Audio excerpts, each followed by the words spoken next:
Hi, welcome to Main Street Macro. I'm Neela Richardson. One of the puzzles of today's economy is why inflation isn't falling as fast as economists or even the Federal Reserve expected. While there are several reasons, one may be tied to wages. To dive in, we examined payroll data from 13 million workers by income levels. Here's what we found.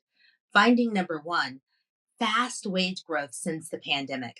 Supercharged pay growth has been a defining factor in the labor market since the pandemic driven economic downturn.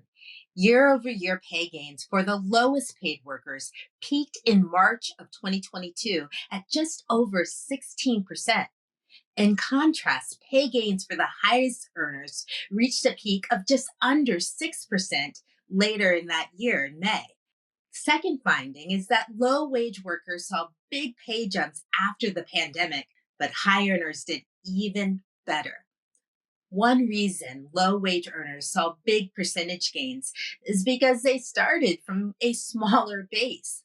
While their pay growth surged relative to higher paid cohorts, growth in the actual pay amount, the pay level, told a very different story.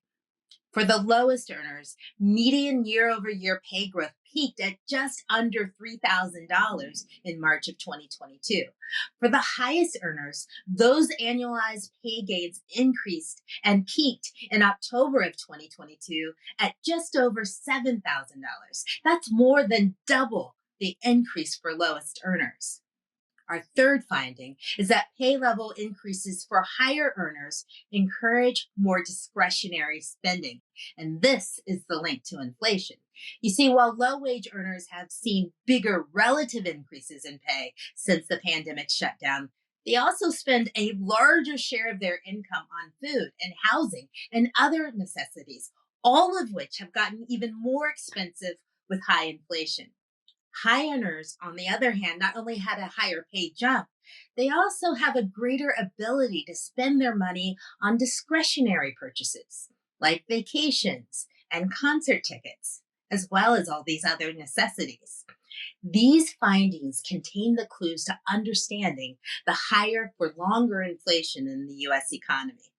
Well, thanks for watching the Main Street Macro. For a deep dive in these latest research findings, please check out the Data Lab at adpri.org.